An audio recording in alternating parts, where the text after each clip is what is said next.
জমিনে আজকে তুমি যা দেখেছো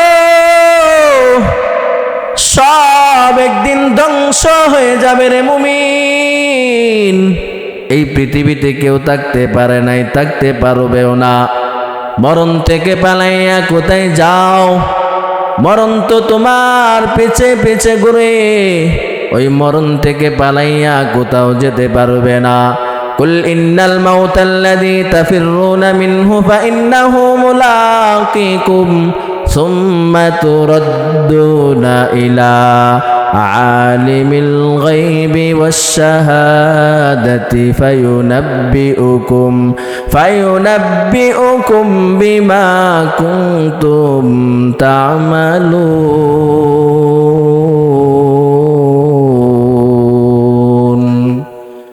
এই মরণ থেকে পালাইয়া কোথায় যাইবি রে মুমিন?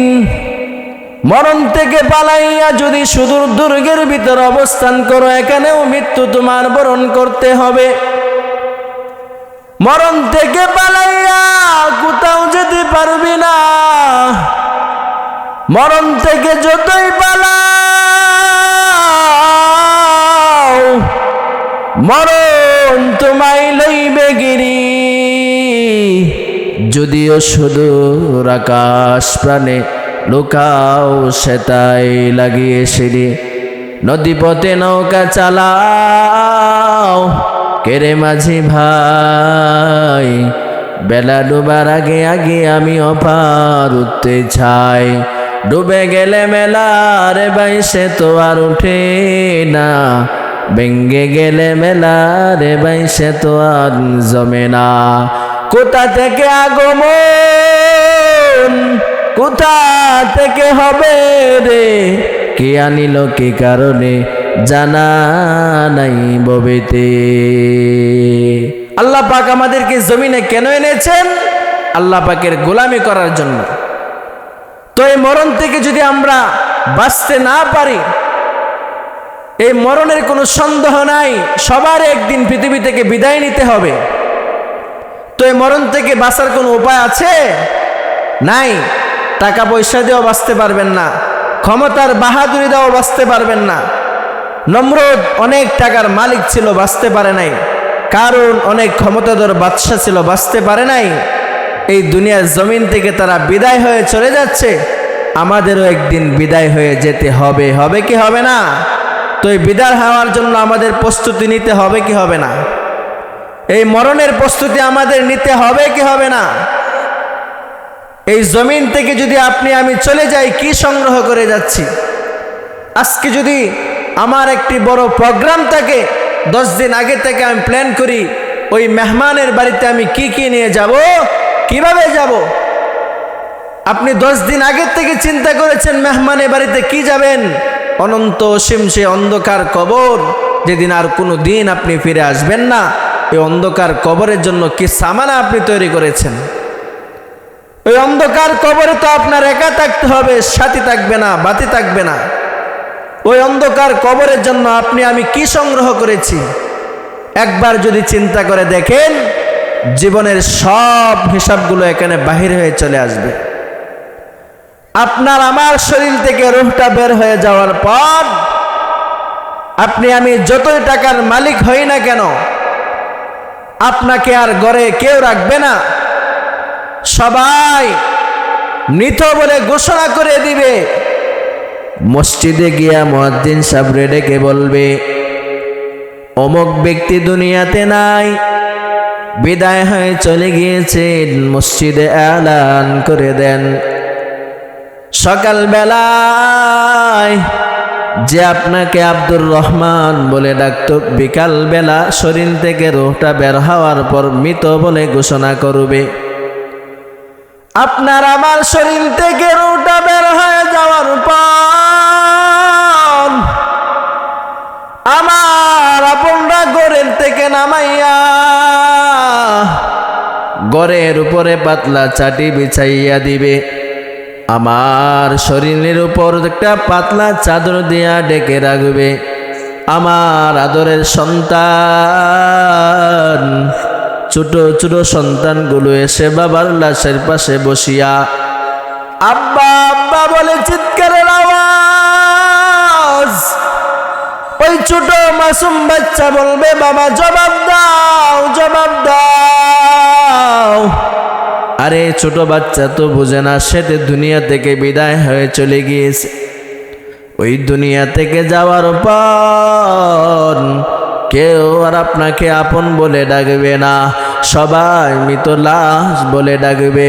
পরিবারে যারা আছে সবাই আপনার থেকে পৃথক হয়ে যাবে রে মুমিন।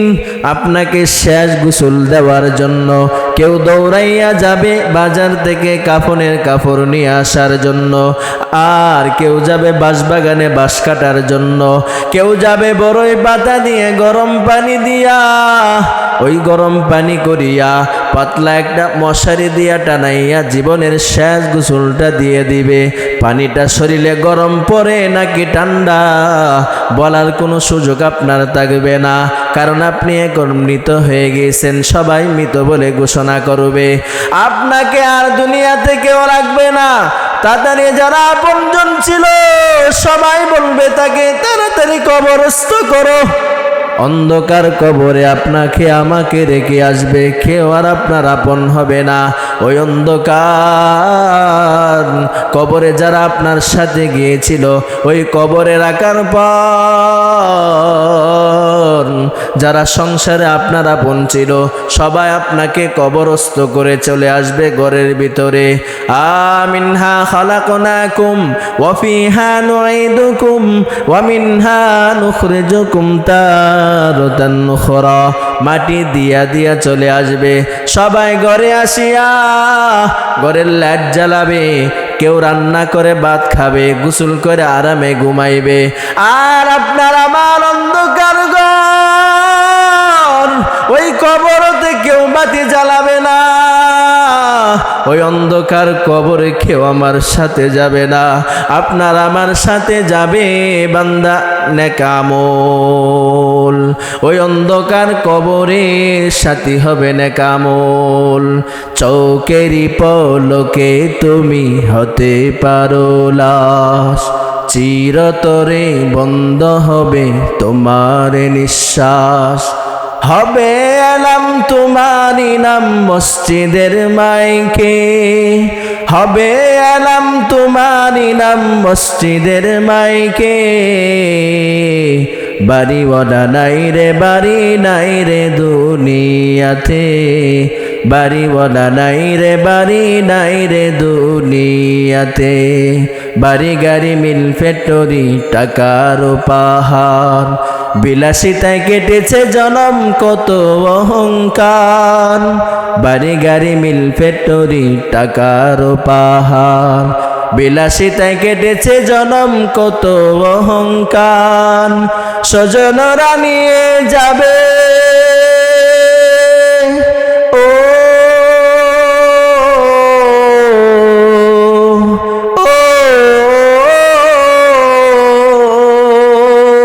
স্বজনরা নিয়ে যাবে পালকিতে তোমায়। বাড়িওয়ালা নাই রে বাড়ি নাই রে দুনিয়াতে, বাড়িওয়ালা নাই রে বাড়ি নাই রে দুনিয়াতে। আমার কথা কি আপনারা বুঝতেছেন? আমার আলোচনা আপনারা বুঝতেছেন? তো আপনার আমার থেকে শরীর থেকে রূহটা বের হওয়ার পরে অন্ধকার কবরের বাসিন্দা হব। একটা মানুষ যদি বদকার হয়, নেক আমল যদি তার না থাকে, মরণের সময় আল্লাহ রাব্বুল আলামিন আজরাইলকে পাঠাইয়া দেয়, আজরাইল যাও তার জানটা কবজ করে নিয়ে আসো। আজরাইল অর্ডার পাইয়া একা না আসিয়া সাথে 500 ফেরেশতা নিয়ে আসে। সবার সাথে কাঁটাযুক্ত লোহার গরজ থাকে। তারা ওই ব্যক্তির কাছে আসিয়া শরীরে পিটাইতে শুরু করে দেয়। হাঁটু থেকে পিটাইয়া পিটাইয়া কোমর পর্যন্ত এনে বন্ধ করে দেয়। এরকম ফেরেশতারা পিটাইয়া তার তুতনির নিচে এনে রেখে দেয়। অবশেষে বলে, হে অভিশপ্ত রূহ, বের হ জাহান্নামের দিকে চল। অবশেষে বলে, হে বিষাক্ত রূপের জাহান্নামের দিকে যা। সাথে সাথে আপনাকে কবরস্থ করার পর ওই অন্ধকার কবরে ফেরেশতা দুজন আসবে, প্রশ্ন করবে, রবের পরিচয় দাও, ধর্মের পরিচয় দাও, রহমাতুল লিল আলামিনের পরিচয় দাও। রবের পরিচয় কারা দিতে পারবে রে মুমিন? যারা দুনিয়া থাকতে রবের হুকুম মেনে চললা, যারা দুনিয়ায় থাকতে 5 বেলার নামাজ,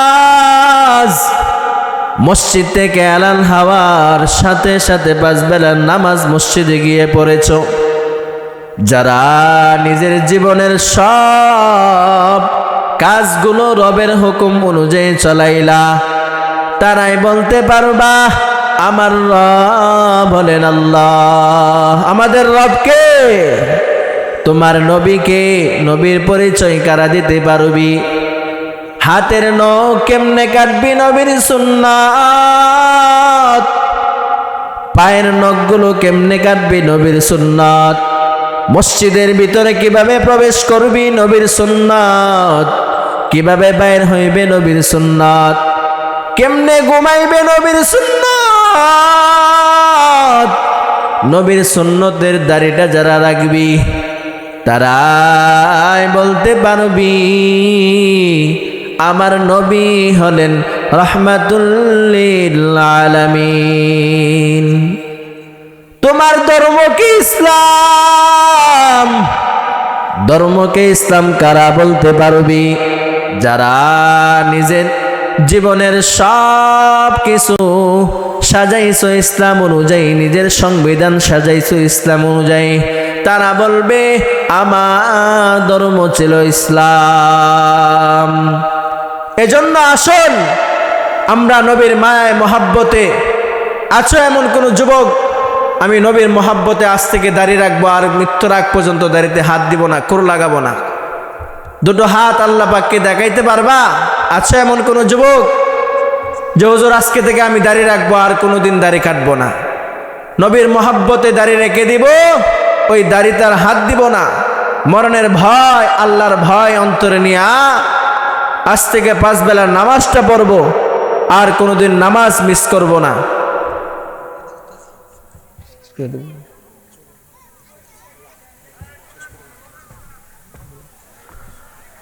এজন্য যে যুব সমাজ আপনাদেরকে একটি সুন্দর মাহফিলের উপহার দিয়েছে, তাদের সাথে সব সময় লেগে থাকতে হবে।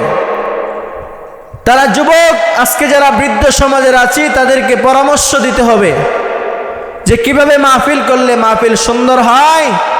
আমরা বৃদ্ধ যারা আছি তারা যদি আমার সাথে থাকি, তাদের আয়োজনটা সুন্দর হবে, সাহস হবে। এজন্য আমরা সব সময় যে সংগঠন আছে সংগঠনের সাথে তাকিয়া, ওলামায়ে কেরামের সোহবতে তাকিয়া, আল্লাহ রাব্বুল আলামিনের কাছে জীবনের গুনাহসমূহ মাপ চাইয়া ঈমান পরিপূর্ণ করিয়া যেন দুনিয়া থেকে বিদায় হতে পারি। আল্লাহ পাক আমাকে আপনাকে যে কথাগুলো বলেছি সহি কথাগুলোর উপর আমল করার তৌফিক দান করুন। ওয়া আখির দাওয়ানা আনিল হামদুলিল্লাহি রাব্বিল আলামিন। আসসালামু আলাইকুম ওয়া রাহমাতুল্লাহি ওয়া বারাকাতুহু।